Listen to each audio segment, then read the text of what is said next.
Gaza बनेगा अगला Vietnam. दोस्तों ये बात मैं नहीं, खुद इजरायली मंत्री ने चेतावनी दी और इजरायल में कैबिनेट बैठक में ज़बरदस्त गर्मा गर्मी भी हुई।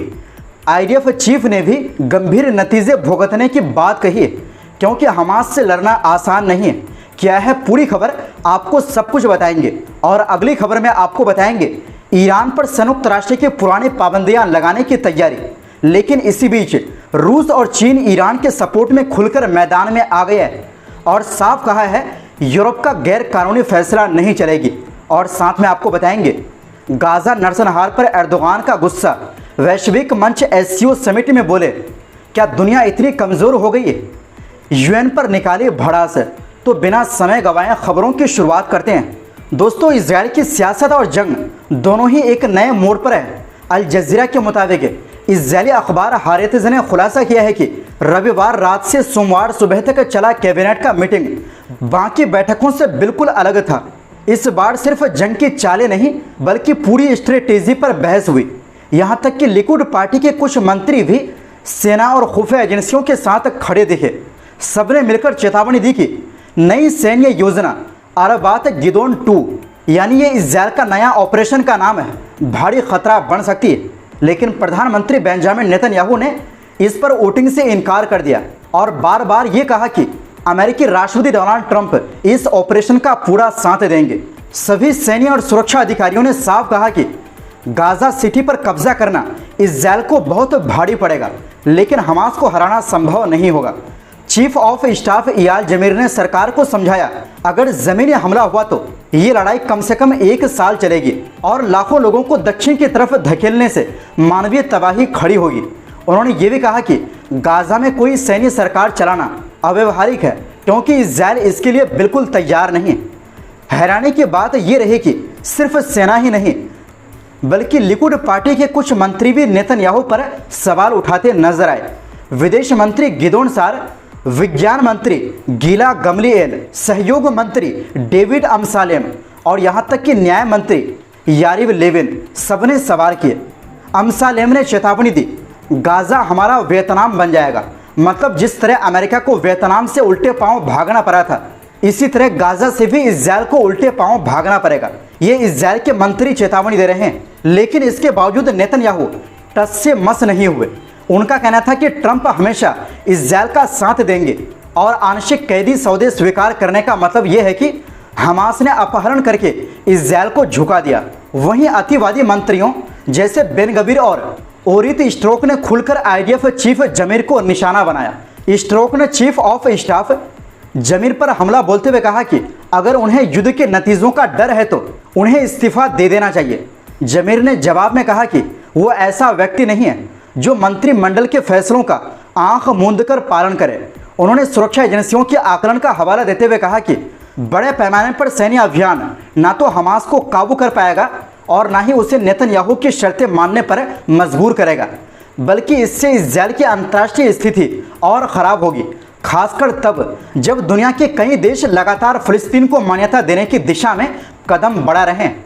जमीर ने यह भी चेतावनी दी कि अगर गाजा पर धावा बोला गया तो वेस्ट बैंक में भी हालात भड़क सकते हैं और दूसरी मोर्चा खुल सकता है। दोस्तों इजरायली अखबार की रिपोर्ट में साफ लिखा है कि यह युद्ध अब इजरायल की अंतर्राष्ट्रीय साख को गिरा रहा है।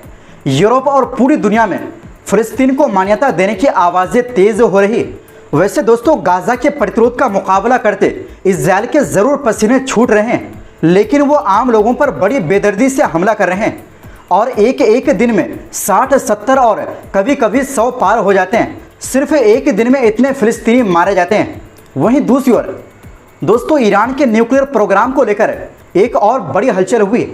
चीन और रूस ने ईरान का खुलकर साथ दिया है और यूरोपीय देशों ब्रिटेन, फ्रांस और जर्मनी की उस कोशिश को खारिज कर दिया है जिसमें वो ईरान पर यूएन की पुरानी पाबंदियां दोबारा लगाना चाहते हैं। अगर ये लग जाते हैं तो ईरान को बहुत मुश्किल का सामना करना पड़ेगा।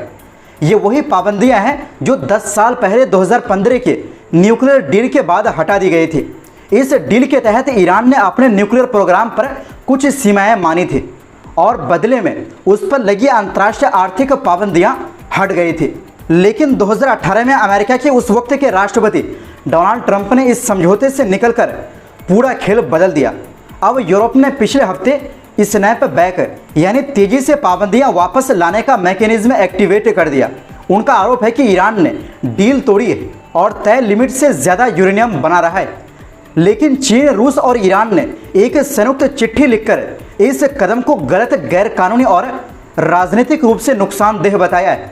ये चिट्ठी तियानजिन में तीनों विदेश मंत्रियों ने मिलकर साइन की है। ईरान कहता है कि अमेरिका जब डील से बाहर चला गया तो उसे भी हक है कि वो यूरेनियम उत्पादन की पुरानी शर्तें मानने से इनकार करे, और वैसे भी ये डील अक्टूबर 2025 में पूरी तरह ख़त्म हो रही है। अब दिलचस्प बात यह है कि जून में अमेरिका और इजराइल ने मिलकर ईरान की कुछ न्यूक्लियर साइट्स पर हमला किया था। उसके बाद जेनेवा में यूरोपीय ट्राइका यानी ब्रिटेन, फ्रांस, जर्मनी और ईरान के बीच एक नया डील करने की कोशिश हुई, लेकिन वो नाकाम रही। यूरोपीय देशों का कहना है कि ईरान नए समझौते के लिए कोई तैयार नहीं दिखता। दूसरी तरफ ईरानी विदेश मंत्री अब्बास अरागची ने सोशल मीडिया पर लिखा कि यूरोप का यह कदम यूएनएससी की ताकत और उसकी जिम्मेदारियों का गलत इस्तेमाल है। यूरोपीय देश कह रहे हैं कि सितंबर के आखिर तक ईरान से उम्मीद है कि वो कुछ ऐसे कदम उठाए जिससे उनके न्यूक्लियर प्रोग्राम पर भरोसा बन सके और कार्रवाई टल जाए। उधर इजरायल के विदेश मंत्री गिदोन सार ने यूरोप के इस फैसले का स्वागत किया और कहा कि यह ईरान के न्यूक्लियर महत्वाकांक्षाओं को रोकने की बड़ी कूटनीतिक जीत है।